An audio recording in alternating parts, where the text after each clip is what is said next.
మా ఫ్రెండ్ జగన్ వాళ్ళ కొడుకు నిన్న తీసుకొచ్చిండు ఏడికి చక్రపురం కుషాయిగూడలో ఉంటాం మేము.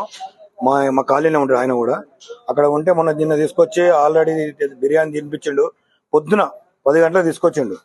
వీళ్ళు ఒక వారం కింద కొట్టిరు ఆల్రెడీ పిల్లోని. ఎందుకు కొట్టిరని మా ఫ్రెండ్ నా దగ్గర ఏడా గట్కేసలో ఉన్నాం మేమన్నా.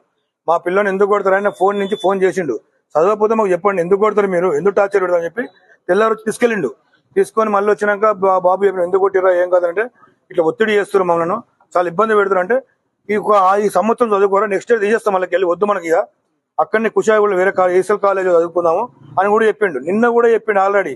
నిన్న మాకు నైట్ 7:30కు మాకు కలిసి వాళ్ళ డాడీ కలిసి ఇట్లా మా వాడిని తీసుకొచ్చిన అబ్బాయి ఈ సంవత్సరం చదివిస్తాను, నెక్స్ట్ ఇయర్ నేను ఉంచాలా అంటే మా బాబు కూడా చదువుతాడు వేరే కాలేజ్లో, చైతన్యలో చదువుతాడు. ఇట్లా నేను కూడా మాట్లాడినాక సరే తీ భయ్ ఉంచు పిల్లోని కూడా ఏం టార్చర్ పెట్టకని పోయి అడిగిరా అన్న. అడుగుమన్నప్పుడు కూడా ఈయన మా ఫ్రెండ్ కూడా ఏమన్నాడు,